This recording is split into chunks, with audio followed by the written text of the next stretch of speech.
Finishing your food has nothing to do with good manners, and it's really sad that people still think this way.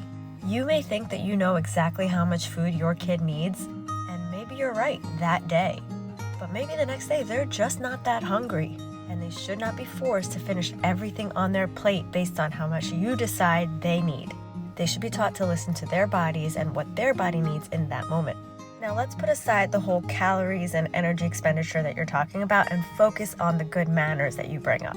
Forcing yourself to finish your entire plate of food when you don't want to, whether it's because you don't like it or maybe because you're just full even though you did like it, if you're forcing yourself to finish it because somebody else made it for you and you don't want to hurt their feelings, that's not good manners. That's people pleasing. That is you trying to please somebody else at the expense of your own health and your own comfort. And listen, as a people pleaser myself, this is something I have absolutely done many times. But I was never forced to finish my plate as a child. This is just my own issue that I'm trying to get better at.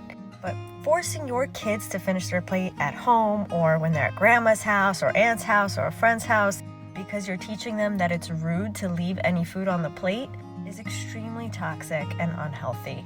So here's an example of good manners when your child doesn't finish their food at, let's say, a friend's house. Sweetie, I noticed you didn't finish the food on your plate. Did you not like it? Oh no, Mrs. Jones, everything was great. I'm just really full. I had a really big lunch earlier, but I really did love it. Thank you so much for making it. I really appreciate it. And if Mrs. Jones' little feelings are hurt, that's her own problem. Manners are manners, and they can be taught.